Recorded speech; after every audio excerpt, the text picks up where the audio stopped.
Que Deus abençoe a sua vida nesta manhã, que Deus possa fazer algo na tua vida nessa manhã, que Deus possa abençoar grandemente. Queremos chamar o professor João, que vai dar ensinamento, estudo nesta manhã. Amém?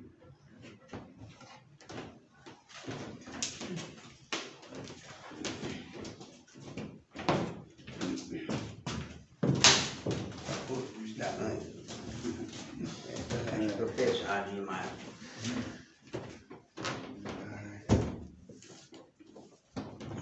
Amados, a paz do Senhor a todos, estamos aqui novamente na Escola Dominical para finalizar a nossa série de estudos sobre a teologia sistemática, e o tema que nós vamos finalizar hoje vai ser escatologia, é o estudo das últimas coisas.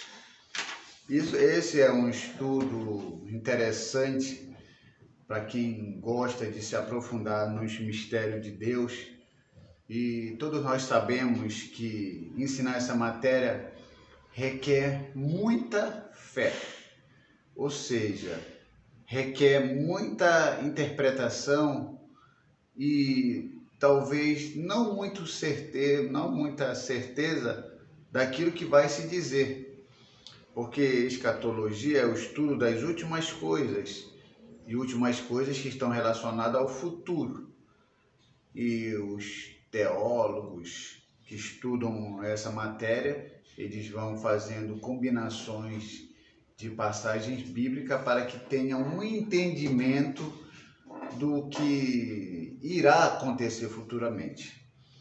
E eu quero afirmar sinceramente a vocês que essa é uma matéria que, embora eu esteja aqui falando sobre ela não é uma das minhas matérias prediletas no seminário. Eu até evito ensinar essa matéria lá da maneira como é ensinada, da maneira como nós entendemos dentro do pensamento pentecostal. Você, Assembleia de Deus, traz aquele ensinamento e tudo. Eu que vim na Assembleia de Deus, aí nós temos aquela compreensão de escatologia no pensamento da Assembleia de Deus. O que eu vou falar hoje sobre escatologia vai ser simplesmente aquelas partes básicas em que você vai saber, mas que por trás desse estudo aprofundado, você vai precisar, se você quiser, ir um pouco mais. Eu vou logo lhe antecipar o que você vai encontrar pela frente. Você vai encontrar pela frente, quando você se aprofundar no estudo de escatologia, no estudo aprofundado que eu estou falando, não é só o básico. O básico dá para a gente levar aqui e dá para ficar tudo em paz, mas quando vai se aprofundar, a gente tem uma impressão, tem uma ideia de que Deus é o Todo-Poderoso e tem o controle de todas as coisas. Isso aí, você vai perceber isso. Mas também você vai perceber o quanto o diabo dá trabalho, desde o início até o fim. Aí chega momento que você diz assim, eu não acredito que ele está aprontando outra vez. E em escatologia você vai perceber isso. Como o diabo trabalha, como é que ele atrapalha e como ele desorganiza aquilo que Deus organizou. Desde a criação, desde lá do céu, Deus cria tudo perfeito, embora tenha criado os anjos com livre-arbítrio e com a possibilidade de errar, tudo perfeito, surge ali um ser espiritual que nós conhecemos como Lúcifer, bagunça tudo. Pega uma terça parte do lado dele, se rebelam contra Deus e são expulsos. Aí Deus resolve fazer outro trabalho, ou seja, vai na terra, faz um jardim, coloca Adão e Eva e está tudo perfeito. Esse mesmo diabo que bagunçou lá no céu e que foi expulso, vai lá com Adão e Eva, faz a mesma coisa. Tudo perfeito e vai lá e bagunça de novo. E Deus vai sempre criando situações para nos fazer entender que a gente nunca está só e dar soluções para aquilo ali. E o diabo recebe algumas advertências de punições futuras e a história se desenrola. Com toda essa situação que está acontecendo, Jesus é preciso vir. E ele vem e ele morre. A morte dele também e ressurreição e salvação apresentada não é algo imposta, mas coloca diante do homem uma decisão de querer ou não querer essa salvação. O que nós chegamos à conclusão é de que a maioria das pessoas não querem a salvação. E o próprio Jesus disse que são poucos que encontram a porta, o caminho estreito. E aí se desenrola a história. Que Jesus depois vai para o céu e o diabo continua aqui fazendo o que está fazendo. Bagunçando a cabeça de muita gente, enganando muita gente, enganando até aqueles que se dizem conhecer a verdade com coisas simples, que do ponto de vista para Deus é coisa simples, mas para o homem tem um poder muito grande, é o Deus Mamon, Deus do dinheiro. E ele usa isso, e até aqueles escolhidos são controlados pelo dinheiro. Não é à toa que tem muitas igrejas milionárias aí e os seus fiéis lá passando fome. Só que Jesus promete um dia voltar. E ele vai voltar. Ele volta, segundo aqueles que creem no arrebatamento da igreja, que a igreja não vai passar pela grande tribulação. Essas pessoas sobem. E os mortos ressuscitarão primeiro. E os ímpios continuarão mortos, porque vai ter o julgamento no final. A igreja sobe. Quando a igreja sobe, começa-se aí a grande tribulação, que é dos 7 anos. É claro que 7 anos e meio, o anticristo vai se mostrar um cara legal e vai trazer soluções econômicas para o país e para o mundo.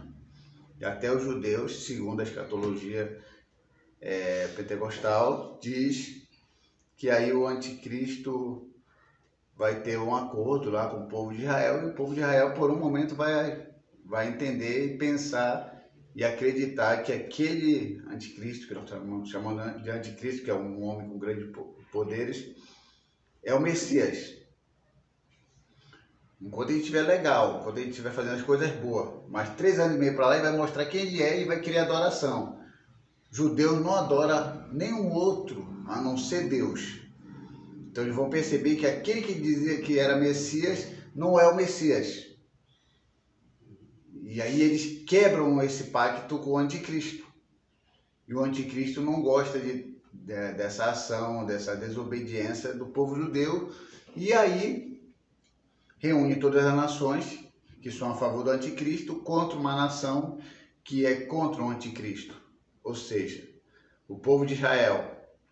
Quando o povo de Israel estiver lá no Megido, que chamam de Megido, que é o campo de batalha, e não tiver mais nada para fazer e não tem mais como lutar, aí Jesus vem nos ares, com a sua igreja e tudo, e vem em favor de Israel. Ok, vem em favor de Israel, e todas aquelas nações que são contra Israel são fulminadas, e Deus livra Israel. Quando Deus livra Israel, começa ali então uma nova jornada, uma nova vida. E aquele que perseguia, aquele que causava todo o engano das nações e tudo, que é o diabo, ele será preso por 1000 anos.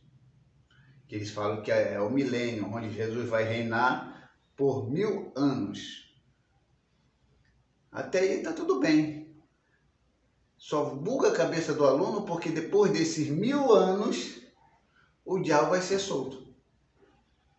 Ele já Sem contar que ele já havia bagunçado lá no céu, ele já havia bagunçado lá no Jardim do Éden, e depois de 1000 anos, ele é solto.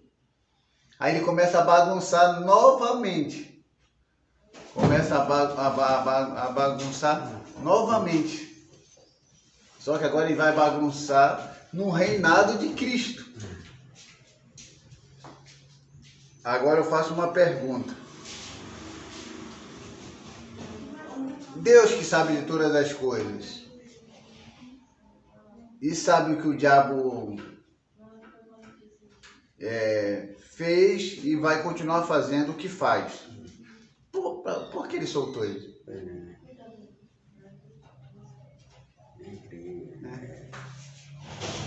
Por quê? Essa é uma pergunta que os teólogos tentam explicar dessa maneira. Deus permitiu que o diabo fosse solto no período de 1000 anos para tentar aquelas pessoas que nasceram no milênio e aqueles que receberam instruções. Eles dizem isso. Mas qual é a intenção?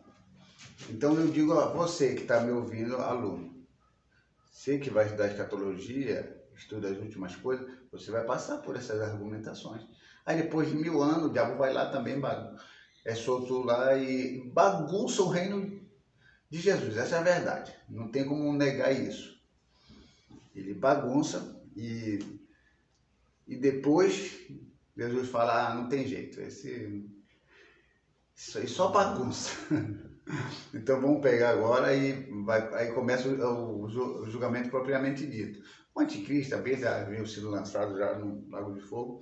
Aí daí o diabo será condenado de uma vez por todas. Já está comprovado, né, de todos essas épocas, né, do céu, aqui, né, Adão e Eva, já está comprovado que ele é um destruidor, aí vai de novo para tentar destruir o povo, porque ele vem para destruir, né? Sim, aí Deus vai permitir que ele destrua de novo. Eu não concordo com isso, não. É claro, cara, para quem está de fora, assim, é difícil aceitar essas coisas, porque a pessoa precisa de argumento para isso. Porque já está comprovado, né? Está comprovado que ele bagunça mesmo, que ele engana. E para provar o quê? Não. Provar o quê de novo, né? Então ele está redimido. Então eu só quero deixar claro, tudo isso que eu estou dizendo são interpretações de quem come feijão e arroz, mortais, que dizem aqui talvez seja assim. Não é à toa que quando você lê livro de escatologia, a maioria diz assim, suponhamos que seja assim, talvez seja assim. Então, ó, uma pessoa que é professor de escatologia e que é um estudioso de escatologia, ele coloca as suas explicações, mas ele é sincero em dizer, olha, pelo que eu percebo, pelo que está escrito, comparado com tal versículo, eu acredito que será assim. Agora eu acho muito arriscado a pessoa afirmar que será assim, porque se trata de futuro. Porque eu não sou um estudioso aprofundado nessa matéria de escatologia, por causa dessas questões que ainda está para acontecer, é futuro. Então hoje a gente, estudando sobre as últimas coisas, a gente vai estudar de uma maneira básica, naquilo que dá para entender de uma forma que não crie uma interrogação levando mais para o lado negativo do que positivo.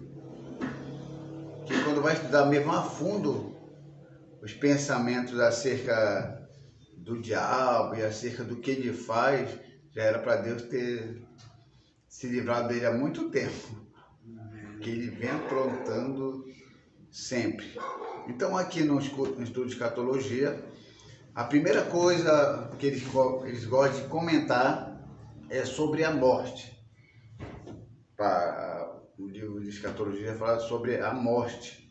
E a morte é a separação da alma do corpo pela qual o homem é introduzido no mundo invisível. Essa experiência descreve como dormir, como desfazer da casa terrestre deste tabernáculo, deixar este tabernáculo, Deus pedindo a alma, seguir o caminho por onde não tornará, ser congregado ao seu povo, descer ao silêncio, expirar, tornar-se em pó e fugir como a sombra, ou então também partir. Então, todas essas são classificações relacionadas à morte. E quando fala que é dormir, não é literalmente, porque segundo o que nós cremos, a pessoa, depois que morre, ela fica consciente. Como dizem lá em Apocalipse, começando pelo capítulo 6, que ele viu a alma abaixo do trono daqueles que clamavam. Eu nunca vi uma pessoa inconsciente dormindo clamar, já viu? Não, está dormindo. Então a pessoa está consciente ali, sabe o que está acontecendo. E tem o caso do rico e o Lázaro, também estão conscientes, embora eles queiram dizer que aquilo ali é uma parábola e que não é um caso real. Esse é o pensamento de quem crê que o homem fica inconsciente, dormindo literalmente, como o Testemunho de Jeová afirma isso, os Adventistas do sétimo dia afirmam isso. Morreu, não sabe o que está acontecendo, fica dormindo até no último dia ser despertado, acorda ele para ser ressuscitado ou condenado. Então, é experiência como dormir. Você vai encontrar lá em João capítulo 11, versículo 11, e Deuteronômio capítulo 31, 16, que diz que a morte é como se fosse dormir. Que quando a pessoa está morta ali, parece que está dormindo, mas literalmente a alma e o espírito estão vivos. E desfazer da casa terrestre desse tabernáculo, segundo Coríntios, capítulo 5, versículo 11. Porque nós crê que nosso corpo é um tabernáculo. Quando nós morremos, é como desfazer essa casa tabernáculo, porque volta para o pó, né? E a alma e o espírito volta para Deus. Deixar este tabernáculo, segundo Pedro, capítulo 1, versículo 4. Também trata do nosso corpo como um tabernáculo. Deus pedindo a alma, Lucas 12, 20, que crê que quem tem o controle de nos manter vivos é Deus. Se Deus disser, olha, pode vir, não tem ninguém que peça isso. Então, a hora que Deus pedir, a hora que Deus chamar, a pessoa vai, independente do tempo. É por esse motivo que a gente não sabe o tempo que a gente vai morrer. Quando Deus pedir, está pedido. Quem é que sabe o dia que vai morrer? Ninguém sabe. E a gente está programado para ficar se preocupar com isso? Não. Mas isso é certo. Todos nós morreremos. Ninguém tem a dúvida disso. Ninguém na terra diz assim, eu nunca vou morrer. Ninguém vai falar isso. A não ser aquele que pensa numa linguagem não física, mas espiritual. Os espíritas. Eu vi uma frase numa barraca espírita que dizia bem assim, não se mate, você não morre. Porque o que ele estava dizendo? Que não adiantava a pessoa se matar porque a pessoa não morria. Porque ele estava falando realmente da alma, ele estava falando do espírito, que ainda que a pessoa destrua o corpo, mas a alma e o espírito continuam vivendo até a próxima reencarnação. Então era perca de tempo, era melhor deixar a pessoa ficar como está e ela continuar nessa evolução humana e morrer e passar por morte natural, que aí o espírito dela evolui. Quando a pessoa se mata, a pessoa atrasa a evolução da alma e do espírito. É por esse motivo que aquelas pessoas que são espíritas mais tradicionais, eles dizem que não é bom matar os animais. Porque eles acreditam que todos os animais e todas as plantas, árvore, têm alma. E quando você mata uma galinha, você atrasa a evolução daquela galinha. Mas não é todos os espíritos que acreditam nisso, mas tem alguns que eu já vi. Você atrasa a evolução daquela alma, daquela galinha até a forma humana. Porque assim como eles acreditam que uma pessoa que é humana e faz muita maldade e mata os outros por aí, rouba os outros por aí, mente por aí, quando ele morre, em vez da alma evoluir, ele pode regredir até numa forma de inseto ou de porco. Mas eu vi dizer que não é todo espírita que acredita nisso, mas eu vi o espírita falando que é assim. É a lei do karma. Reencarnação te leva para um corpo. E karma que diz que corpo é esse. E aí como será definido isso? Como será decidido isso? Através das tuas ações. É por isso que espírita faz muita bondade, faz muita obra, ganha a Assembleia de Deus, ganha a Batista, ganha Universal, ganha todas as suas igrejas evangélicas em questão de caridade. Os espíritas fazem muito mais isso com intenções de uma evolução, de ajudar o pobre do que qualquer igreja evangélica. Que eles creem nessa evolução. Mas a igreja evangélica ajuda, mas sempre com aquela intenção de que aquela pessoa precisa estar ligado a eles. Porque evangélico é assim, ele só ajuda quando a pessoa é evangélico, a maioria das vezes. Até ajuda quando o coração fica muito dolorido diante de uma situação, até ajuda, mas a preferência é para ajudar se for evangélico. O evangélico ajuda evangélico. Ainda tem mais, tem que ser da igreja onde aquela pessoa está. Tem que ser da denominação daquela pessoa está. Então tá tudo errado, né? E também aqui, ó, deixar estar no jardim, Deus pedindo a alma, seguir o caminho por onde não tornará. Isso é Jó, capítulo 16, versículo 22. Então, a morte tem significado. É um caminho que você vai e você não volta. Realmente, eu nunca vi ninguém voltar, que morreu e voltou. Alguém fala que morreu e voltou. Mas muita gente comprova aí que essas pessoas só passaram pelo um período de coma. Mas quem morreu literalmente mesmo, que foi pro pó mesmo e virou cinza mesmo lá, foi para a terra, ninguém voltou para falar o que é, como é o outro lado. Ser congregado a seu povo, Gênesis 49, 33, congregado a seu povo é que quem morre hoje vai para algum lugar, para o mundo dos mortos. Então, vai para o seu povo. Se eu sou paraense, talvez eu vou para o meio dos paraenses no mundo dos mortos. Eu sei que eu vou para o meio do povo daquilo que eu pertenço. Meu povo é pessoas, é gente, então eu vou para o meio de gente. Eu não vou para no meio do povo dos cachorros ou dos gatos. Mas não é isso que a Bíblia quer falar. Que a Bíblia quer falar congregar o seu povo, quer dizer voltar e ir para esse lugar onde realmente eles acreditavam. Bem que aqui no pensamento do povo antigo, era mais o Sheol, o Hades, era muito mais como sepultura. Né? O Testemunho de Jeová bate muito nesse martelo. Sepultura, inconsciência da alma. Então eles pegam tudo isso literalmente. Descer ao silêncio, Salmos 115, versículo 17. Silencia tudo. Depois que morre, você não ouve mais aquela pessoa. E se aquela pessoa for um escritor, você vai ler as ideias daquela pessoa através dos escritos. Quem não escreveu nada e não fez nada, vai ser silenciado totalmente, até esquecido. Mas quem fez um vídeo, quem escreveu, quem ensinou e quem se destacou, vai ficar na memória.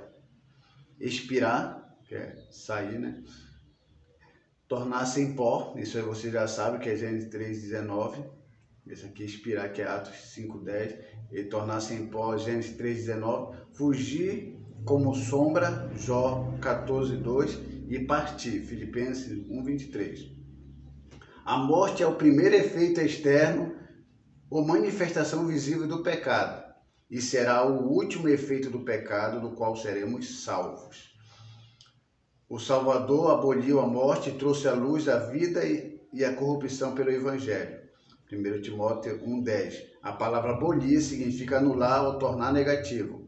A morte fica anulada como sentença condenatória e a vida é oferecida a todos. Então, em outras palavras, aqui está dizendo o seguinte: o salário do pecado é a morte. Isso aí é a manifestação visível do pecado, que ele está dizendo aqui. Como é que você entende que a gente está pagando o salário do pecado? É através da morte. E não é morte espiritual, não, é a morte física. A morte é o primeiro efeito externo e manifestação visível do pecado. Então, todos nós morreremos. Paulo morreu, João morreu, Jesus também morreu, mas ressuscitou porque é filho de Deus e esse era o propósito. Mas todos os homens de Deus que você conhece, todos morreram. Todas as grandes mulheres de Deus morreram. Porém, depois da morte, eles foram sustentados e alcançados por algo que disse assim, ó, e será o último efeito. O último efeito, o primeiro efeito para mostrar que você é pecador é morrendo, você morre. Mas também é o último efeito que depois da morte, você não vai morrer mais, porque um outro sacrifício, que é o sacrifício de Cristo, vai te amparar. É por esse motivo que entra aquela grande confusão de salvação universal. Que esses teólogos acreditam que todos, no último dia, serão salvos, independente do que fizerem aqui. Se for prostituta, se for ladrões, não importa. Eles serão salvos no último dia. Essa é a crença da salvação universal. Nenhuma igreja evangélica aceita esse conceito. Todas as igrejas evangélicas aceitam o conceito é o seguinte. Os calvinistas acreditam que é o seguinte, uns serão salvos, outros serão condenados. Ok. Os arminianos acreditam de outra forma.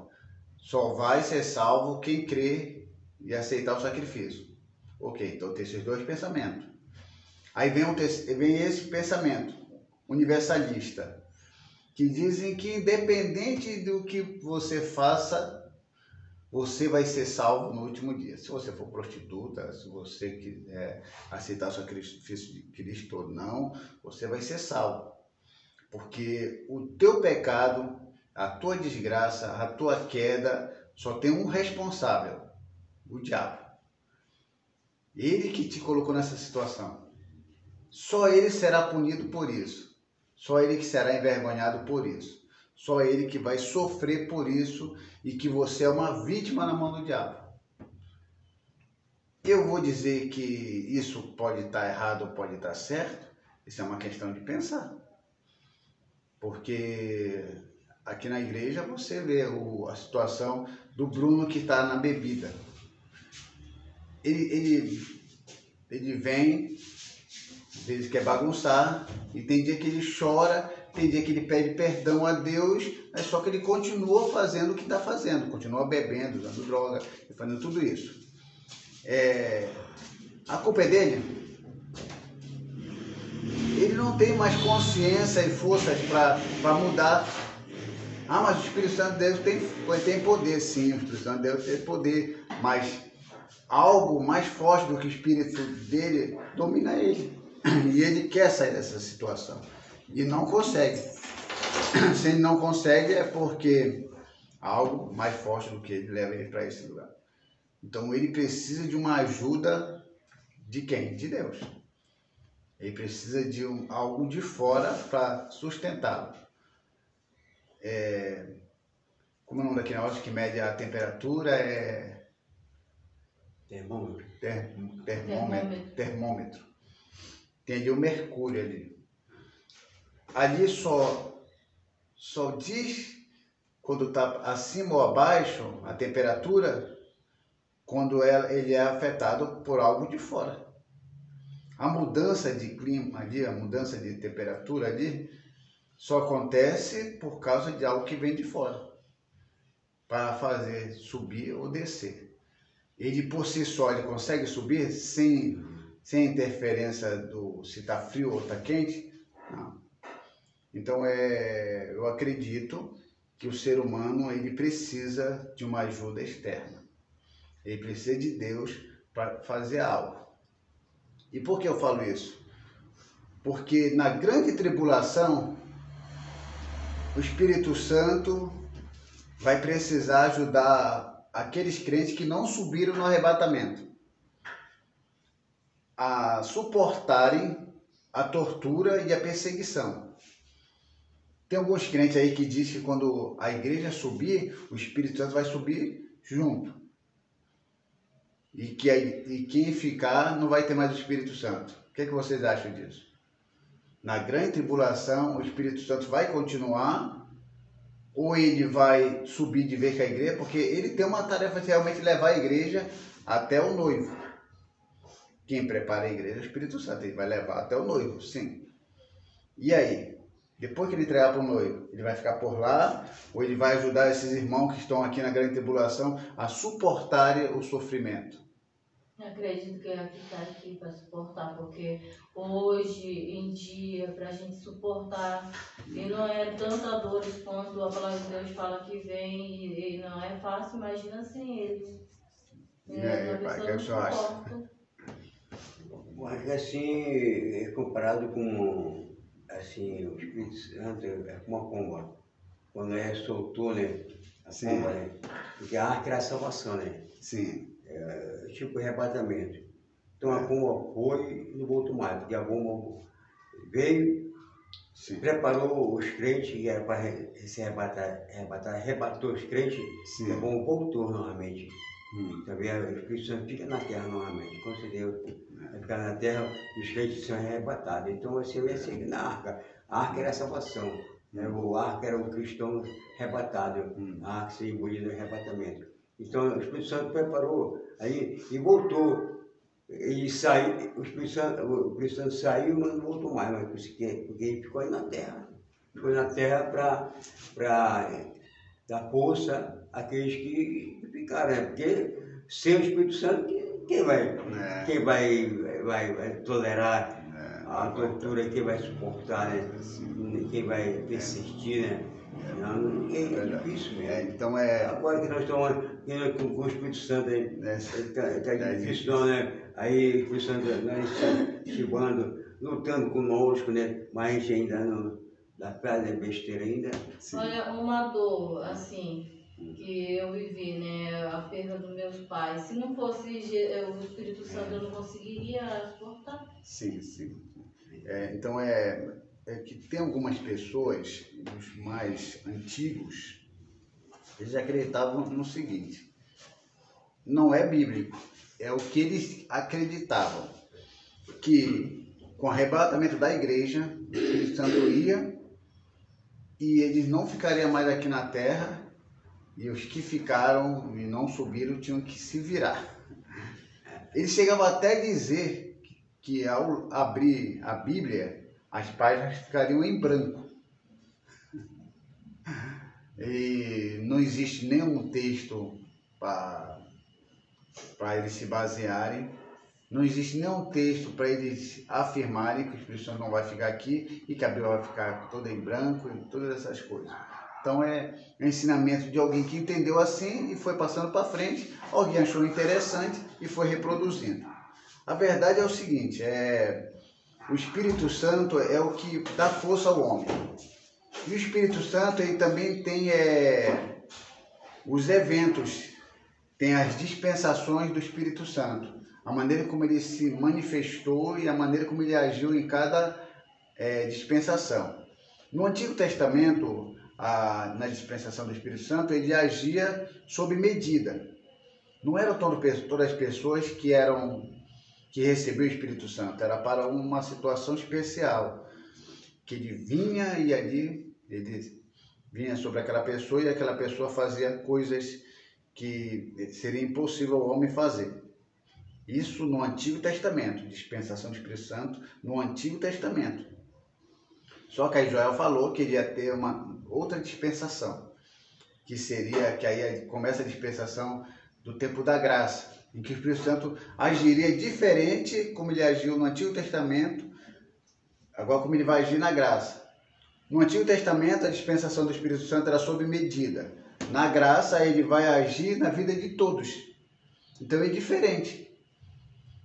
Aqui é sob medida e aqui é para todos. Essa é a dispensação dele. Tanto ele vai agir na vida de todos, como ele vai preparar e convencer o homem do pecado. E dar a ajuda necessária como ele precisa. Essa é a dispensação dele. Vou para preparar essa noiva, para levar ao encontro de Cristo. Quando isso acontecer, que vai ser no dia do arrebatamento, essa dispensação é encerrada. Ele leva, entrega a noiva para Cristo, o Espírito Santo, aquele que estava ali cuidando, entrega, finaliza essa dispensação da graça e ele volta novamente quando começa a grande tribulação com uma nova dispensação. Não é mais para preparar a noiva, não é para convencer o homem do pecado. Porque aquele que já foi convencido ele aqui no tempo da graça. Só que esse convencido não se preparou e ficou. Agora ele vem com uma nova dispensação. Na grande tribulação, que era para fortalecer e dar força para esse homem, para ele conseguir suportar e ser salvo pelo seu próprio sangue. O que é que dizem? Que no tempo da graça, o sangue de Jesus é que salva. Isso aí é uma coisa bem conhecida de todos. Só que na grande tribulação, a pessoa vai ser salva pelo seu próprio sangue, ou seja, a pessoa não negará.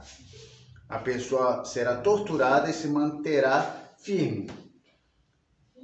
Durante a tortura, o que é que acontece? Para a pessoa não negar, força própria garante essa resistência de tortura? Não.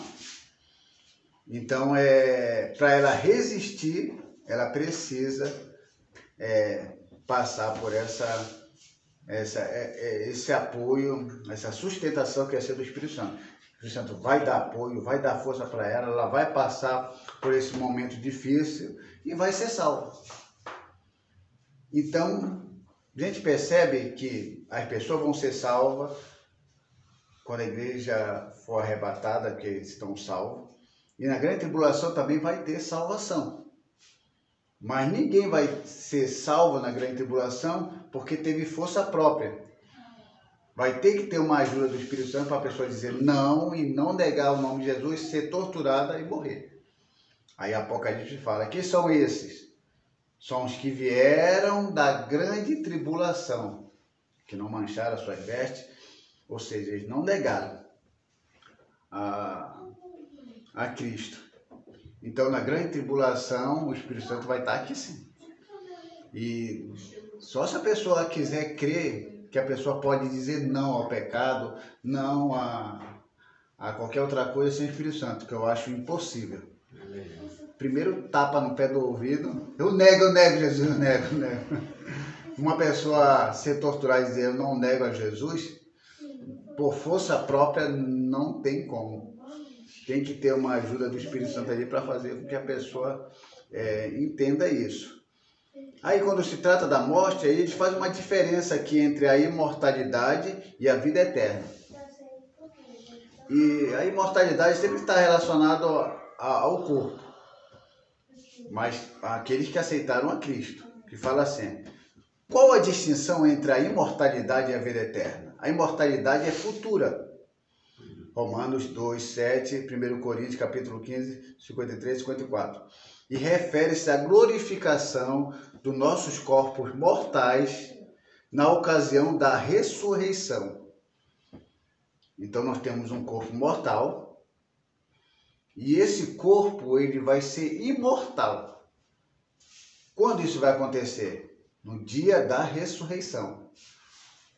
É por isso que nós falamos da imortalidade. E quando a gente fala da imortalidade, a gente quer se referir só ao espírito e à alma, mas o corpo vai ser imortal. Mas depois da ressurreição. Então Deus nos ressuscita num corpo imortal. Por enquanto nós estamos num corpo mortal. Aí fala assim, refere-se à glorificação dos nossos corpos mortais na ocasião da ressurreição. Aí depois ele fala, a vida eterna refere-se principalmente ao espírito do homem. É uma possessão presente e não é afetada pela morte do corpo. Então a vida eterna já é algo que está relacionado ao espírito do homem. Uma vez que o corpo está relacionado à imortalidade. A vida eterna é o espírito que há nesse corpo, que vai fazer com que esse corpo, embora seja imortal, também seja eterno. Interessante, né? A imortalidade está relacionada só à ressurreição do corpo e glorificado através da ressurreição. Aí eu faço uma pergunta para vocês: se o corpo vai ser ressuscitado e glorificado e vai se tornar imortal, isso quer dizer que os ímpios também vão ressuscitar, certo ou errado? Os ímpios vão ressuscitar também? Vão ressuscitar. Né? Ressuscitar, E eles vão se tornar imortais também? Acho que não. Esse é um detalhe bem interessante. Todos aqueles que morrerem em Cristo, eles serão ressuscitados e os seus corpos serão glorificados para trazer um novo corpo. Então esse corpo será imortal. Porém, o ímpio, quando for ressuscitado, ele não vai ter um corpo glorificado. Isso quer dizer o quê? Que ele não vai ressuscitar com um corpo imortal, mas um corpo mortal. É por esse motivo que ele vai ser condenado e morto. Aí entra a questão, depois do julgamento. Uns creem que esse ímpio vai sofrer pelo século dos séculos e outros creem que haverá aniquilamento total. São dois pensamentos. Os assembleanos, batistas, creem que vai sofrer pelos séculos dos séculos. Isso até os presbiterianos também. Testemunho de Jeová, adventista, creem que não. Que ao ser julgado, Deus vai destruí-los de vez. Isso é muito complexo. Eu fico no meio termo. Eu creio que vai acontecer um julgamento, mas não quero crer. Eu estou deixando claro, eu não quero crer. Não estou dizendo que não seja assim. Eu não quero crer que as pessoas sofrerão eternamente. Que eternamente é muito tempo. É muito tempo eternamente. É muito fácil para mim ser salvo, ser arrebatado e ficar num lugar de descanso e esquecer de todos os meus parentes que não quiseram nada com Deus e serem lançados em algum lugar que alguém chama de inferno. Para mim isso vai ser moleza, porque eu não vou saber de nada. Eu não vou ficar ouvindo a voz de uma avó, ou de um avô, ou de um tio. Tenha misericórdia, que está sofrendo. Eu não vou ouvir. Eu vou estar lá, de boa. Mas Deus, que é o Todo-Poderoso, Ele suportaria, embora aquelas pessoas que escolheram isso para si fossem desobedientes, mas não por culpa dela, que eu coloco sempre a culpa na conta do diabo. Vai ouvir essas pessoas gritando pelo nome dele: Deus, tenha misericórdia de nós, dia e noite pelos séculos dos séculos. Acho que ali é um silêncio profundo, né? Silêncio ali que é da maneira que estão sofrendo, mas em silêncio. Acho que aí eles estão gritando em tamanho. Em silêncio aí, sofrendo. Em silêncio? Em silêncio, estou aí. Calma, em silêncio aí. Se você está na cadeira assim, não tem nada para fazer aqui, meu, não tem nada para comer diferente, só essa comida ruim todos os dias. Aí tudo é possível, mas eu não creio muito nessa coisa, mas tudo bem. Sofrer em silêncio é não ser torturado fisicamente. Sofrer em silêncio é ser torturado psicologicamente. É isso que eu quero falar, né? Porque sofrer dizendo ai, ai, ai, ai, é sofrer sentindo que é filho da dor, né? Físico. Sofrer psicologicamente é ficar em silêncio. E já estou morto, morreram já. Mas tipo assim... Acabou tudo, né? Então eles estão... Se está clamando a Deus, nós que somos mortais, a gente sente Imagina Deus. Eu acredito que alguma coisa Deus tem para melhor para essas pessoas. É aí que entra a questão da doutrina, que é quase a maioria, quase unânime, deve ser poucas pessoas que creem na salvação universal. Que o salário do pecado é a morte, todos nós vamos morrer, porque esse é o salário do que nós fazemos através do corpo, pela escolha que fazemos. E alguém só levará a culpa por isso, porque ele é o responsável de tudo. Adão e Eva pecou por causa de Adão e Eva. Eles são responsáveis por isso. O diabo, por fazer Adão e Eva pecar. E a terça parte dos anjos ficaram ao lado dele e pecaram contra Deus porque foi culpa dele. E a humanidade continua errando e escolhendo as coisas erradas, porque está na carne pecaminosa, mas a culpa ainda digo que é do diabo. Ainda que o homem tenha o poder de escolher, mas quem leva o homem a escolher errado, induzido ao erro, ainda é o diabo. Jesus morreu, né? Sim. O corpo dele ficou na sepultura. O espírito dele, aqueles 3 dias, o espírito dele saiu, né? O corpo dele ficou, ele não foi ressuscitado o corpo dele. Ele ficou na sepultura, só o espírito dele que foi, a Bíblia diz que ele foi ao sul, no inferno, né? Então, aquelas almas, foi tirar aquelas almas do cativeiro, né? Aquelas almas, programou aquelas almas por 3 dias. Ficou 3 dias e ressuscitou, mas o corpo dele, né? O espírito dele foi, eu acho que isso é assim, porque o espírito dele saiu. O Espírito de Jesus saiu, né? Sim, sim. É por isso que nós vamos entrar agora nessa questão, que é o estado intermediário. Vocês sabem o que é estado intermediário? Estado intermediário eu vou ler aqui, você vai logo entender. Ó. Pela frase, estado intermediário, queremos dizer, é o estado dos mortos no período entre o falecimento e a ressurreição. Então, nesse período aqui, tem um estado intermediário. Morreu, vai para um lugar. Um diz que está dormindo, outro diz que está consciente. Eu creio que está consciente. Até a ressurreição, esse período é chamado de estado intermediário. E aí que surgem as interpretações. O que é que acontece com essa pessoa entre a morte e a ressurreição? Aqui no meio. A gente tem o caso do rico e o Lázaro, que as outras igrejas e denominações chamam de sua parábola, que é de comparação, né? Então que a pessoa está ali inconsciente, meio que está dormindo, e nós falamos que a praia, aí temos esse período aqui. O que acontece? Então meu pai falou uma coisa interessante, que a morte, para nós que cremos nessa questão de que desceu ao cativeiro, né? Levou o cativo do cativeiro, tem essa explicação. Aí tem outro que tem outras explicações, mas a gente vai por aquilo que a gente entende e os pentecostais entendem. O que é que os pentecostais entendem entre o estado intermediário da morte? Os pentecostais entendem assim, não todos, porque agora a teologia está com o avanço das internet aí, cada um está trazendo uma ideia muito diferente. Eu vou trazer daquelas que mais as pessoas aceitam, os pentecostais antigos.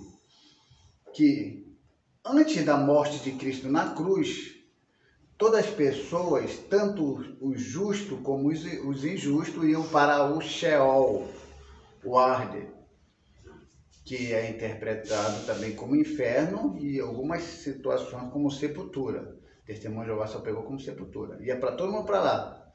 Que aí existe um lugar de descanso e um lugar de tormento. E entre o lugar de tormento e o lugar de descanso existia um grande abismo, que quem estava de um lado não conseguia passar para o outro, segundo o relato que traz ali do rico e o Lázaro. Ok, então quem morria ia para lá. Todos, Abraão, Isaac, todos estavam lá. Só que com a morte de Jesus, para cá, quem morre hoje não vai mais para lá, para esse lugar. Jesus morreu, segundo os teólogos tradicionais, dizem que Jesus desceu lá e pregou em almas em prisões, que era divulgando a vitória dele sobre a morte, não é a salvação, e levou o cativo do cativeiro, pegou essas pessoas aqui do lugar de descanso e levou para o lugar que eles chamam de paraíso, que é na parte de cima. E uma vez que ele fez isso, só continuou um lugar lá, no Hades Sheol, que é o lugar de tormento, ainda continua lá. Quem morre hoje em dia sem Cristo, segundo o que nós entendemos, vai para lá. Quem morre hoje em Cristo vai para esse lugar paraíso, não desce mais. Ok, então eles acreditam que esse estado intermediário está relacionado a isso. Um lugar que você vai ficar aguardando.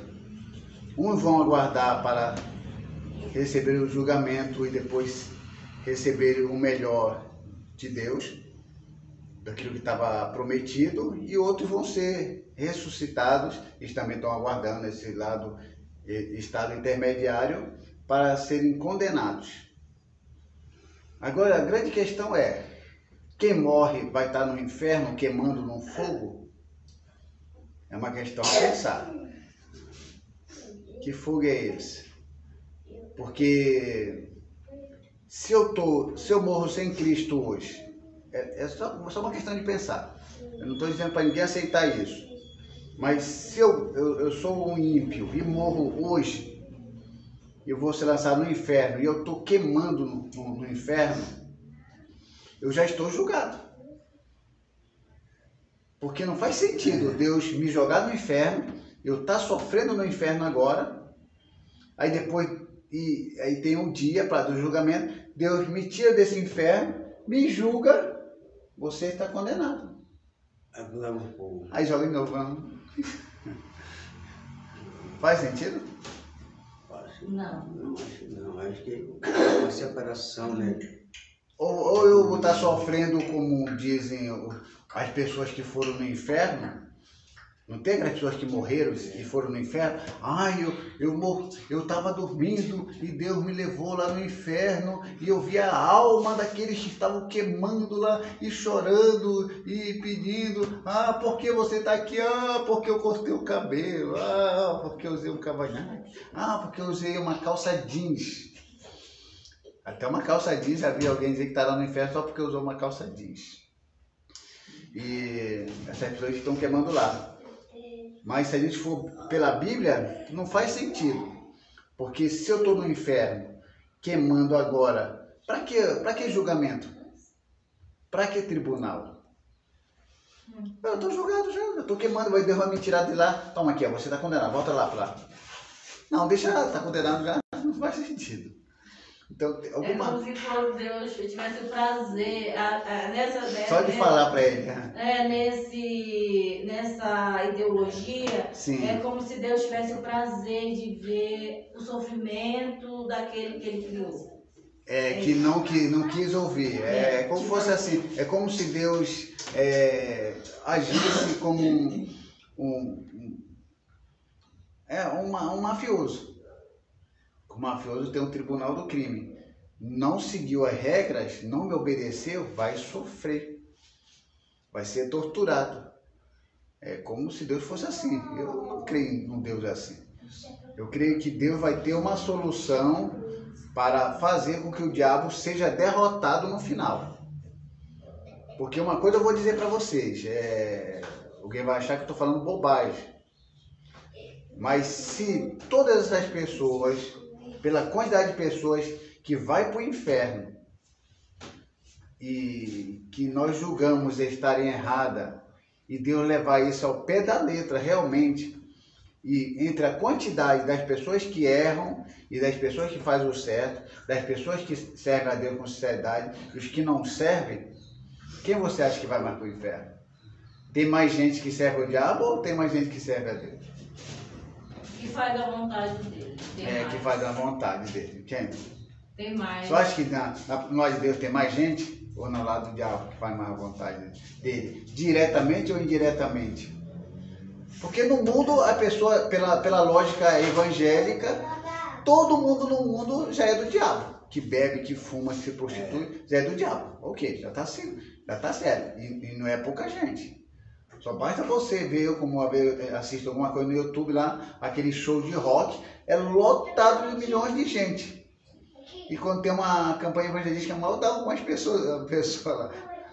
Num show de rock, tem muito mais gente assistindo aquele roqueiro do que eu vejo muita gente assistindo um evento evangelístico nas igrejas. Aqui é a prova disso. O estudo da palavra de Deus tem poucas pessoas. E então é assim, não vou afirmar, mas dá para perceber que tem mais pessoas fazendo a vontade do diabo indiretamente, sem saber o que estão fazendo a vontade do diabo, porque ninguém que fuma e bebe fala assim, eu estou fazendo a vontade do diabo. Ele pode perguntar para ele assim, você está fazendo a vontade do diabo? Ele vai falar que não. Ele vai falar que eu estou errado por fumar, porque pode fazer mal para a saúde. Mas ele não fala que ele está fazendo a vontade do diabo. Aí se você perguntar para uma pessoa que fuma e bebe, se você quer ficar ao lado do diabo ou de Deus? O que eles vão dizer? De Deus. De Deus. É contado no dedo das pessoas que dizem assim, eu sirvo o diabo. É uns palhaços que por aí que querem se destacar que falam. Mas eu não vi nenhuma prostituta dizer assim, eu estou do lado do diabo. Eu não sei quem quer fazer gracinha para tirar um crente do sério, um crente fanático que fica pegando no pé dele e fala, eu sirvo ao diabo. Mas de coração não é, não. Ele serve a Deus. Então eu creio que nos últimos dias Deus vai fazer alguma coisa. Porque se ele não fizer, isso eu estou dizendo, mas ele vai fazer, eu tenho certeza.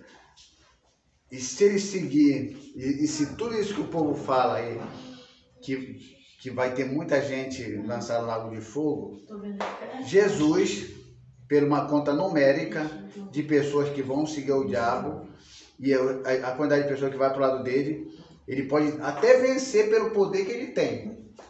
Isso eu tenho certeza. Mas ele vai se tornar derrotado. Aí, talvez, o João falando que Deus está derrotado. Não, isso é verdade. Ele vai ser derrotado pelo diabo, pela quantidade de pessoas que o diabo conseguiu levar para o inferno. Se isso for verdade. Se fosse o pensamento, né? Se fosse o pensamento pela quantidade de pessoas que o diabo vai levar para o inferno, Deus perdeu.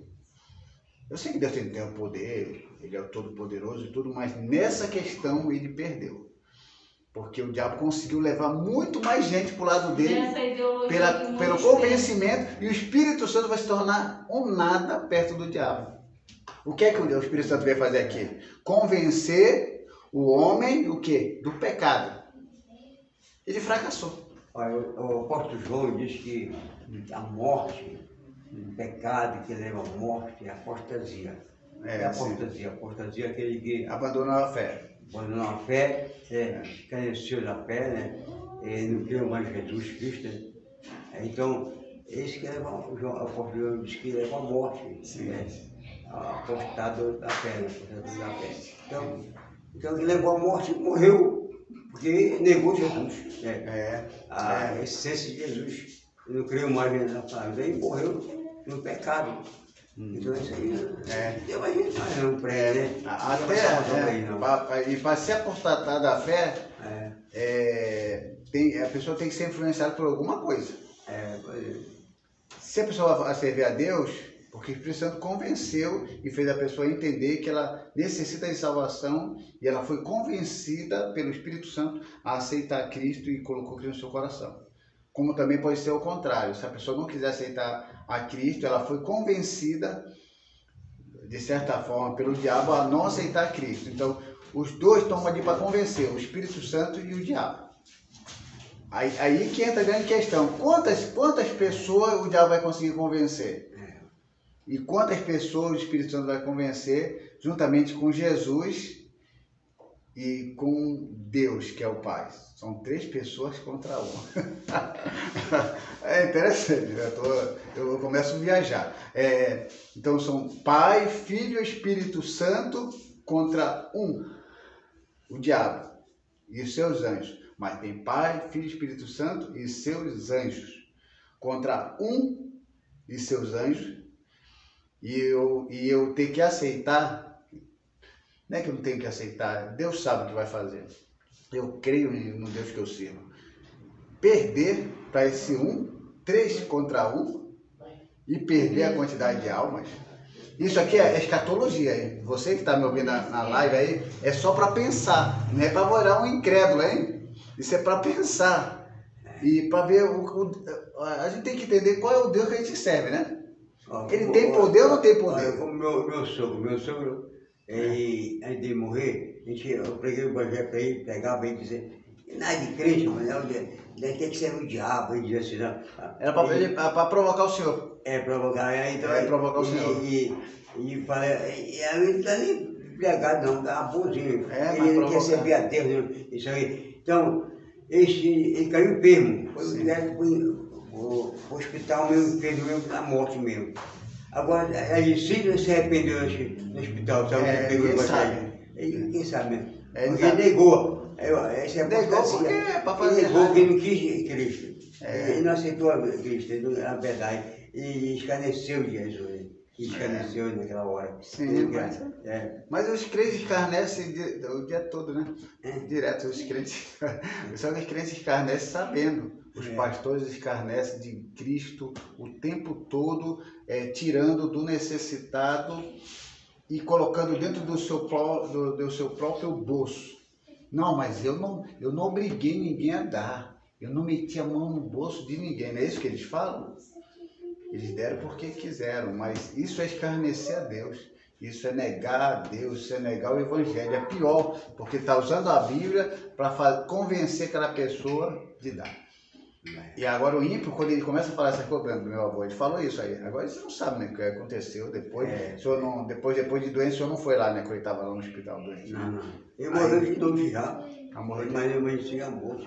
Morreu. Então, agora não sei se ele se arrependeu. Se arrependeu aí. Porque ele arrependimento lá, mano. Porque ele é assim, ele sempre foi uma pessoa que gostava de ser do contra. Ele sempre. Eu via, quando eu nasci, o único que chegou a ver meu avô foi eu. Então, eu via que tudo aquilo que se falava, ele sempre queria ser do contra. Ele era meio pinhoso, teimoso. E então, acho que quando ele falou isso, o pessoal, quero ver do diabo, era para provocar mesmo. Mas eu realmente não sabia o que tinha no coração dele. É muito calado, não dava para saber. Então, esse lado intermediário da morte, todo mundo vai ficar aguardando. Nós vamos morrer, vamos para um lugar intermediário. No último dia, vamos ver o que vai acontecer. As pessoas que estudam escatologia, cada um tem sua interpretação. Um diz que vai ser destruído logo, outro diz que vai sofrer pelo século do século, e outro diz que todo mundo vai ser salvo. Então vamos ver o que Deus vai fazer no último dia. Eu quero, mas não é o que eu quero, mas o que Deus quer, mas eu quero, vou falar o que eu quero que aconteça nos últimos dias. Que todos sejam salvos, independente do que tenham feito através do corpo. E que tudo que fizeram através do corpo venham a sofrer pelas consequências das suas escolhas em vida. E que isso aí não influencie o sacrifício de Cristo depois da morte. Ou seja, o que é que eu quero dizer com isso? Se a pessoa fumar e adquirir um câncer, ele vai estar pagando pela ação dele em vida. Em vida. Depois da morte dele, vai ser o salário do pecado dele, da escolha dele. Quem quer viver mais, tem uma vida saudável. Faça exercício, não beba, não fume, e você vai levando, desfrutando da vida que Deus deu para as suas criaturas. Quem colocou nós aqui nessa terra? Deus. Quem fez o sol para nós? Deus. Quem nos deu o ar, os alimentos? Deus. Para todo mundo viver bem aqui. O que Deus fala lá quando ele destruiu? Não foi que ele destruiu, ele permitiu que acontecesse o dilúvio. E aqueles que por espontânea vontade escolheram se afogar e não entrar na água, porque ficavam lá de fora. O que ele disse? Eu vejo que o homem é mau. Entendeu essa parte, velho? Eu não vou mais destruir o homem, porque o homem é mau. Bora ver se eu encontro aqui. É interessante isso aqui. Esse texto me toca. É Gênesis. Gênesis. Quer ver essa parte, vai? Deixa eu ver aqui. Vamos ver se eu encontro aqui. Ele se arrepender por ter feito homem. Fazer o teste de alguém que ele já conhece. Né? Deus fazer Vamos o ver teste. aqui, olha aqui do né? dilúvio. De alguém que ele já conhece, ele conhece mais do que qualquer outra, porque ele é o Criador. Então ele conhece cada parte de que a gente é capaz.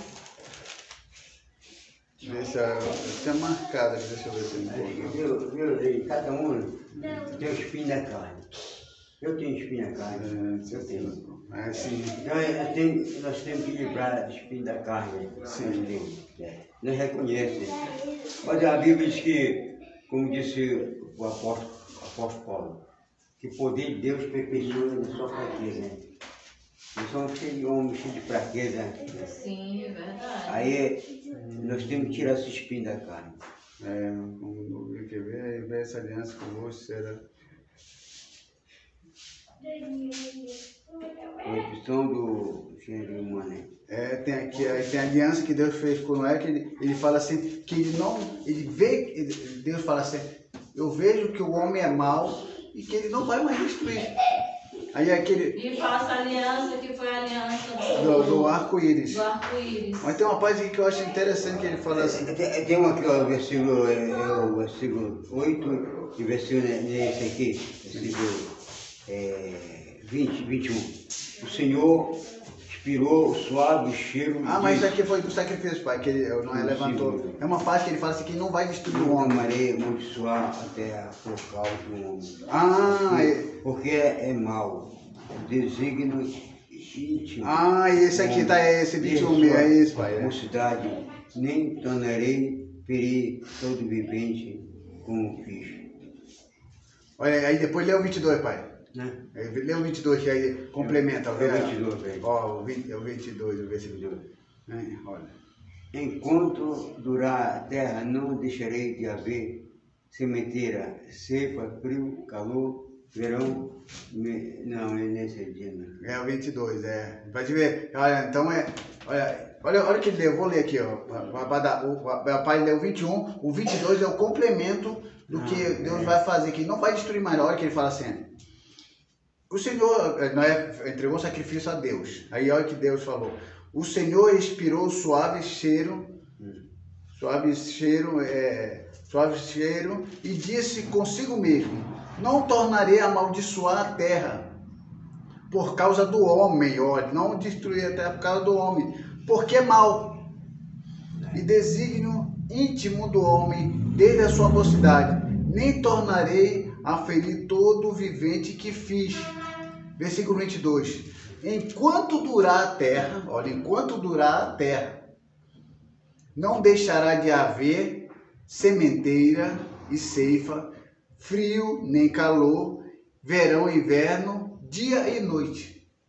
Enquanto durar a terra. Então, Deus, de certa forma, ele criou tudo isso aqui e o ser humano vai estar aqui. Enquanto tiver na terra ceifa, enquanto tiver frio, enquanto durar essa terra, enquanto você fizer o que é para se fazer e você vai decidir o quanto tempo você quer durar pela vida que você leva, isso é uma escolha sua, mas ele não vai mais destruir a terra como ele fez através do dilúvio. Agora as interpretações vão surgir. Uma coisa é certa, Deus vai fazer alguma coisa no último dia. Eu não creio que toda essa alma vai para a mão do diabo. Todo mundo junto lá, o diabo lá no inferno sofrendo, e todo mundo, eu vim, mas não vim sozinho. Vieram os representantes de Deus sofrer comigo. Não é representante de Deus não, gente. É só criatura. Mas quem criou? Essas pessoas que vão para o inferno, quem criou? Foi Deus. Deus criou até o diabo? Não, Deus não criou o diabo, Deus criou o Lúcifer.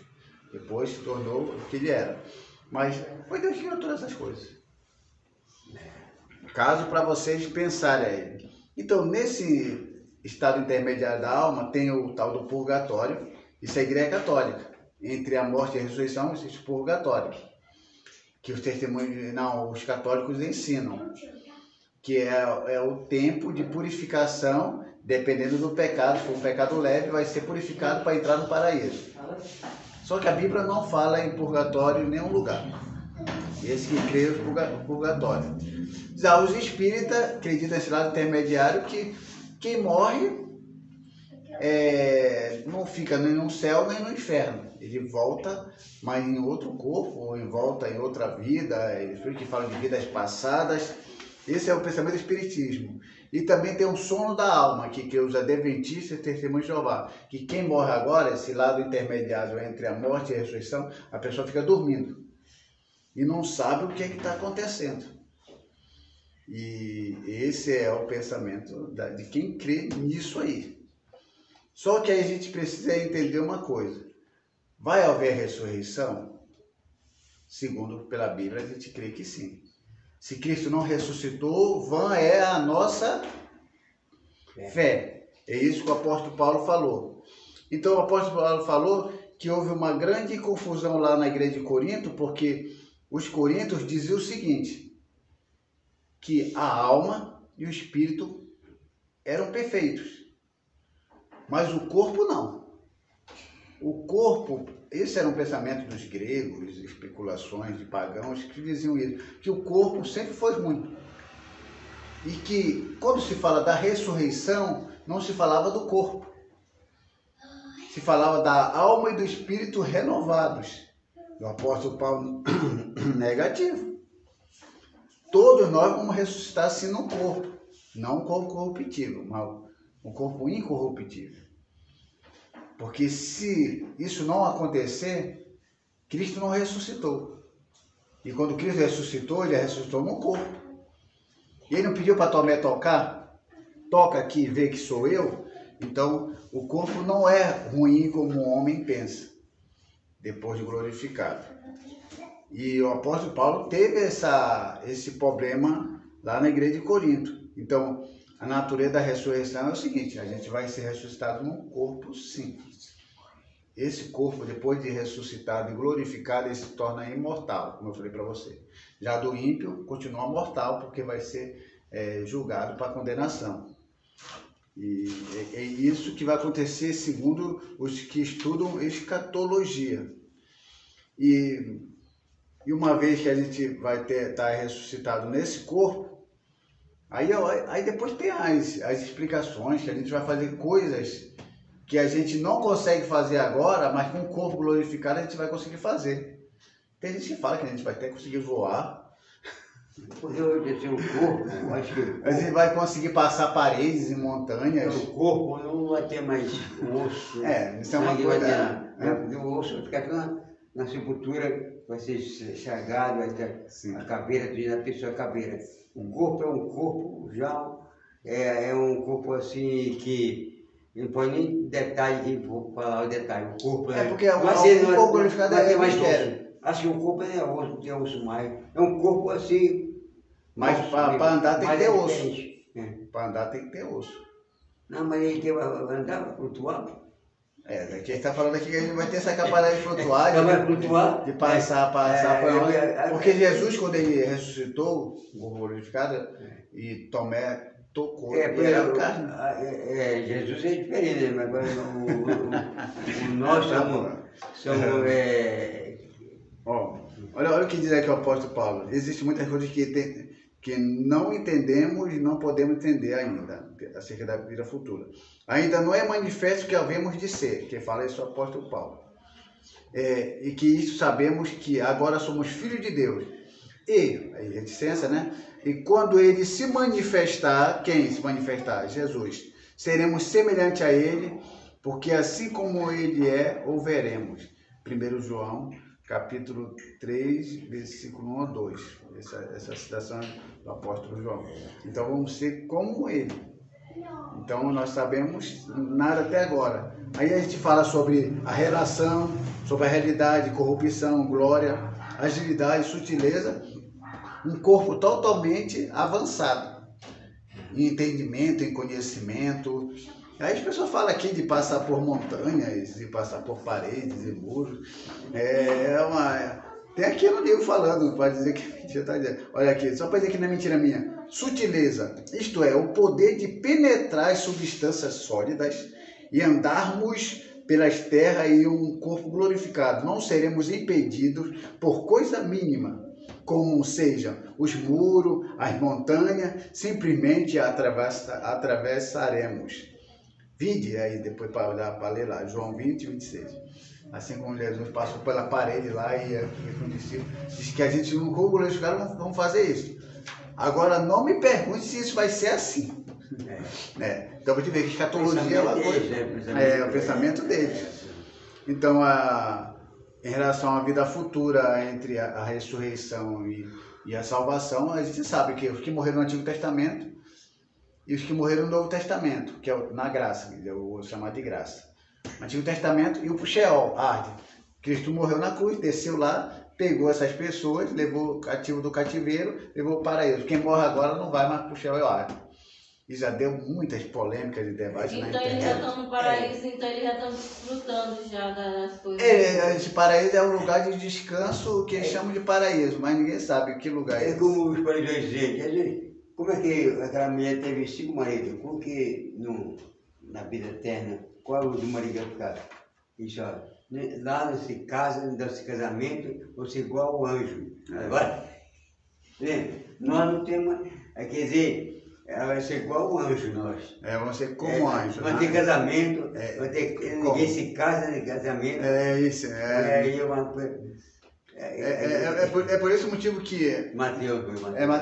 É por isso que tem uma grande... Porque aqui eu não estou falando da escatologia como fala os pentecostais, que eles acreditam o seguinte, que a gente que foi arrebatado, vamos ser como anjos, ok. Quem ficou para a grande tribulação, Jesus vem e acaba com o anticristo. E começa o milênio.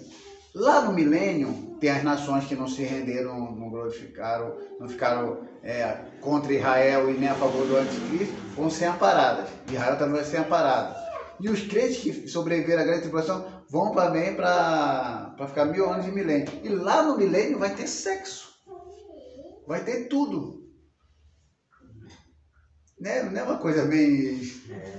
Vai ter tudo, porque aí o teólogo fala que aquelas crianças que nasceram lá no milênio não vão ter muito entendimento do que aconteceu na história, do que aconteceu, arrebatamento, tudo. Vocês vão saber todas essas coisas.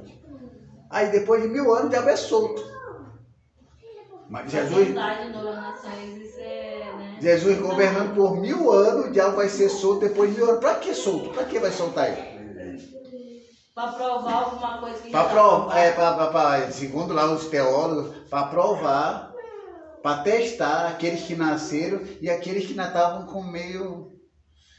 Mas não quem quiser aceitar aí essas explicações, aceitem. Eu, na minha cabeça, não consigo entrar.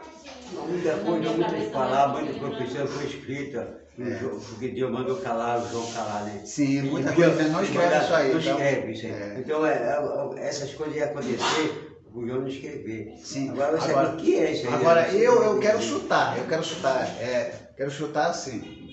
Isso aqui que eu estou falando, eu estou chutando, não vou dizer que eu tenho base para isso. Eu creio que Deus falou assim, não escreve isso aí vai ficar. Ou seja, todo mundo vai ser salvo. Porque se falar que todo mundo vai ser salvo, as pessoas não vão conseguir entender isso como manter uma qualidade de vida. Imagina se isso for, Deus falasse abertamente, olha, independente de você se prostituir, de você fumar maconha, de beber cachaça, você vai ser salvo, não importa isso. Alguém vai interpretar isso como uma bondade de Deus? Não. Alguém vai interpretar isso como uma liberdade para pecar e se destruir rapidamente.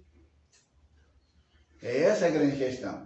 Então, uma pessoa só vai entender isso quando chegar numa estrutura que a pessoa tem a capacidade e tem a chance de beber, de se drogar, de se prostituir, e não faz isso, porque ele sabe que fazendo isso ele faz mal a ele e à família dele.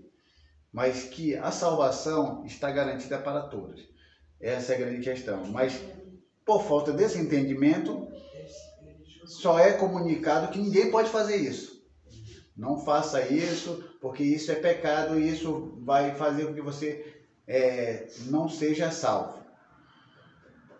Aí fica essa troca. Você não faz, você é salvo. Se você fizer, você não é salvo. Mas, no pensamento de Deus, eu acho que tem algo mais. Porque o sacrifício de Jesus, ele tem que ter o seu valor. Ah, não, Johnny, mas é Não assim. é limitado, né? O sacrifício Não é dele. limitado, mas a pessoa diz, não, mas a pessoa precisa falar, a pessoa precisa escolher. Tudo bem que precisa escolher, mas a gente precisa entender que para se escolher, ela precisa ter condições de, além de fazer com que ela escolha o que é certo. Mas por que escolhe o errado? Se a pessoa sabe que aquilo vai fazer mal para si, por que ela escolhe o que é errado? Por que a pessoa fuma olhando lá na carteira todos os mal que o cigarro provoca? Todo mundo que bebe, todo mundo que fuma sabe o mal que isso faz. Ele compra carteira, olha lá, olha lá. olha assim, Mas mas ele não tem aquela força Não tem, de resistir ele àquele sabe. mal que está lá, ele toma o mal para si mesmo. Sim. Então, uma coisa bem clara. Então, porque a pessoa insiste em comer a maçã sabendo que ela está envenenada. O pecado é um grande mistério. Não dá para dizer que é por ignorância, a pessoa não sabe que está pecando, todo mundo sabe que está errando. Não é por ignorância. E também não é porque, sou fraco demais, que é o ponto que eu não posso suportar. Não dá também para levar pelo lado da debilidade e da fraqueza humana. Eu sou fraco, não dá. Porque se Deus te desse algo que você não conseguisse suportar, então Deus seria injusto. Deus só dá aquilo que você consegue suportar. Se você não consegue suportar, Deus é injusto, porque está te dando algo que você não consegue carregar e fazer. Ou então Deus mandar você não fazer algo que você não saiba o que está fazendo. Então, se você não sabe que está pecando, se você não sabe que aquilo é pecado, então você não está pecando. A pessoa só sabe que está pecando quando não sabe o que é pecado. É por isso que a lei diz, isso é pecado e aquilo não é pecado.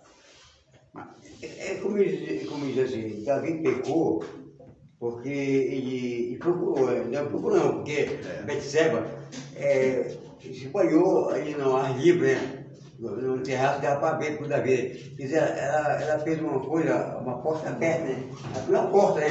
Quer dizer, Davi viu e cobiçou. Então é isso que é o pecado, né? A cobiça. Quer dizer, ele viu. Ele viu? Ele viu. Viu? Já era. E ela se fosse uma coisa, se fosse ela, já que eu era essa mulher, então ela ficava uma parte fechada, né? Não é isso? Uma fechada, não podia se banhar ali, para dar vista a alguém, podia ver. Então, porque ela não se escondeu. Então, não se escondeu numa porta fechada. Ou ela viu e então, eu só sei que ele viu pecado e não conseguiu sair de não ver. Ele viu e gostou do que viu e continuou vendo e adulterou com os olhos, não no sentido de só ver, mas de planejar o que ia fazer depois. Porque adulterar com os olhos não significa ver e dizer, que mulher bonita, isso aí não quer dizer nada. Adulterar com os olhos é ver, planejar e se programar para que o ato seja consumado.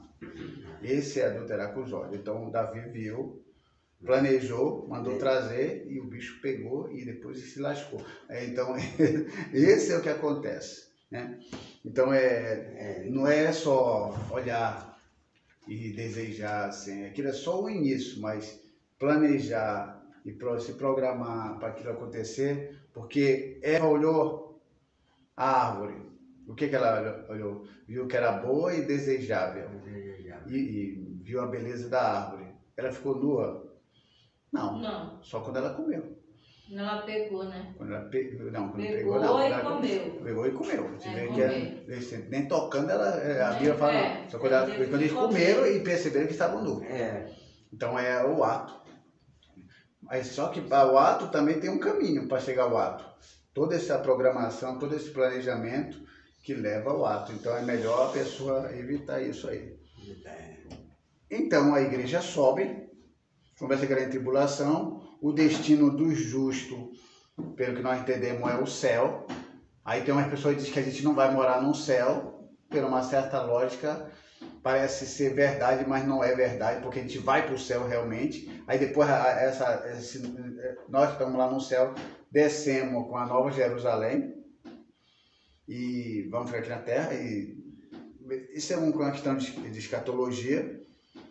E o destino do ímpio é aquilo que Deus vai reservar. Como eu falei para vocês, Assembleia de Deus, Deus é amor, batista, presbiteriana, que é que fica sofrendo pelo século do século lá. Eles querem isso.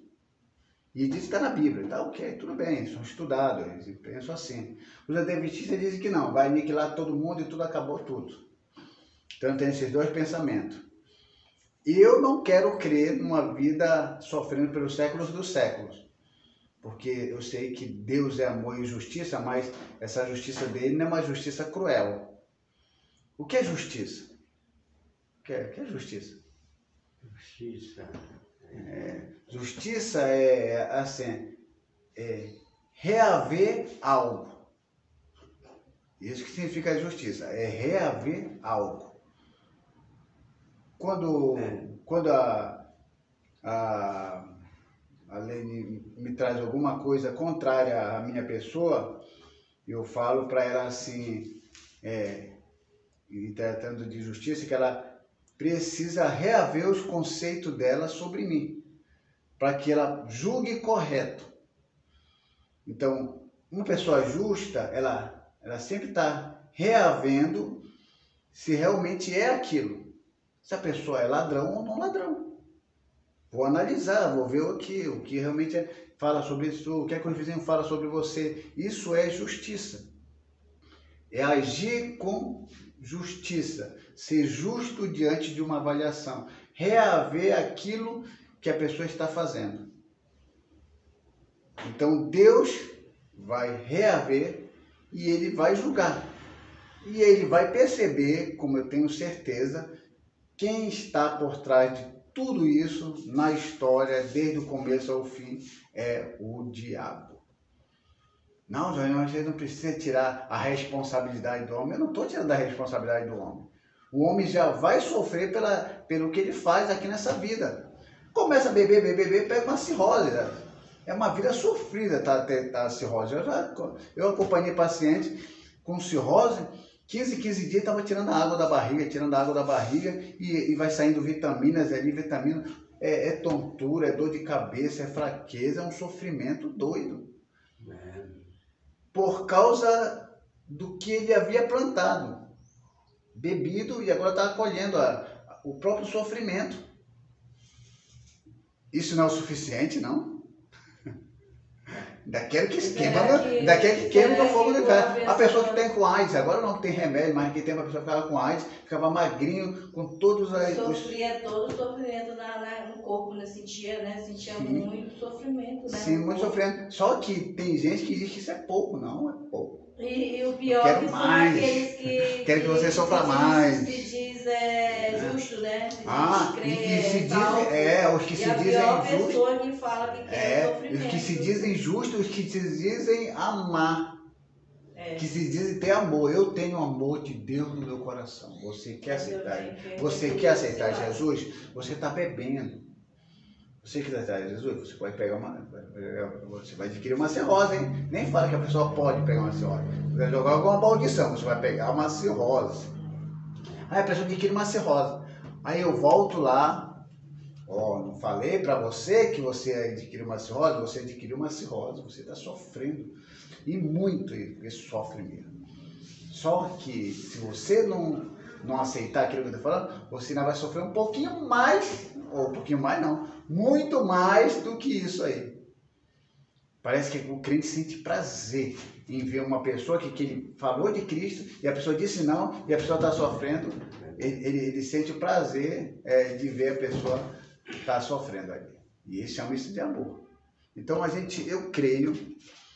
eu creio que Deus no último dia vai fazer algo pela humanidade. Eu creio nisso. Porque se eu quiser crer que Deus vai seguir como falam todos esses evangélicos aí, vai uma galera pro lado do diabo, pro inferno, e um pouquinho de gente pro lado de Deus. Embora seja muito em comparação pela minha visão. Mas se for fazer conta numérica, do mundo já é do diabo. E fora da igreja, que tem pessoas perdidas dentro da igreja. Então eu creio que no último dia Deus vai trazer uma solução e todos esses detalhes, todo esse sofrimento vai ter um fim e o diabo será vencido de uma vez para todas. E aí a gente finaliza aqui a nossa aula de teologia sistemática falando sobre escatologia. Não trouxemos um estudo sistemático dentro de uma visão escatológica, pegando Ezequiel, Daniel e Apocalipse, porque essa é uma outra matéria. Dentro da teologia sistemática, quando falamos de escatologia, pegamos esses detalhes de morte, ressurreição e de salvação, mas bem nítido assim, e últimos dias e a vinda de Cristo, tudo assim bem parcial. Um estudo detalhado vai entrar num pensamento de interpretações que cada igreja faz. E se eu trouxesse para vocês aqui o que é que a Assembleia de Deus pensa acerca disso, você fica escandalizado.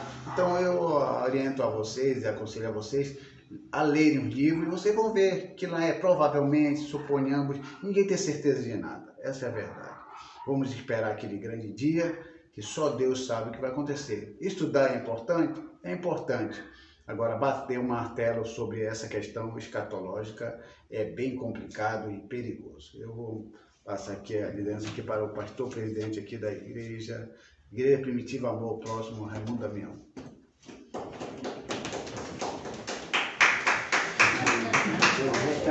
Você tem que estar batendo palma. Graças a Deus. Nós chegamos no final, realizamos mais um estudo da palavra de Deus nesta manhã. Quero convidar você também hoje à noite, nós temos um culto da família. O culto vai iniciar às 19 horas. Você está presente. Se você não puder vir, assista pela transmissão, né? Pela internet aí. Você pode dar um joinha, que você possa se inscrever, né? Nesta aí, e Deus possa abençoar a sua vida, grandemente. Vamos orar e apresentar o nosso propósito de Deus. O propósito de Deus é isso que eu estou fazendo pela manhã, tá bom? Vamos orar. Amado Deus, querido Jesus, queremos agradecer a Ti, Pai Celestial, pela grande bondade, pela Tua misericórdia, pelo Teu grande amor que tem para conosco, meu Pai. Oferecemos nosso pequeno sacrifício, meu Pai, com aroma suave na Tua narina, com holocausto santo agradando a Tua presença, Deus. Como Tu disseste, meu Pai, Senhor, o grande sacrifício de Deus, somos um coração quebrantado, um espírito quebrantado e compungido, Deus nos desprezará. Senhor, estamos oferecendo sacrifício à Tua mão, Pai. Sacrifício de consagração, jejum, diante desse trabalho, esta obra, Pai Celestial. Deus continua pedindo, Pai Celestial, oração em favor daquele rapaz, Senhor, daquele irmão, Senhor da glória, que reconciliou terça-feira, Pai. Quinta-feira veio, Senhor da glória. Esperamos que ele venha hoje, Pai Celestial, que possa fazer a obra nele, que ele tiver família, que possa abençoar sua família, Pai Celestial. Deus eterno, abençoa o professor Jônio, Lene d'Água, Deus da glória, o John, meu Pai, o Brian, Senhor da glória, quem investirou, Pai Celestial, mais uma data festiva, Pai, felicidade, Pai, que Deus possa abençoar essa criança, Pai, maravilhosamente, Pai Celestial, para louvar o Teu nome, Pai, para esse entendimento e sabedoria dessa criança, Pai Celestial, dando saúde essa criança, Pai Celestial, para a glória do Teu nome santo, meu Pai. Rogamos e pedimos essas bênçãos que Jesus abençoe, Senhor, continua abençoando minha esposa, Pai, em nome do Senhor Jesus para sempre. Amém e amém. Glória a Jesus. Amém. Eu, Brian, eu não mandei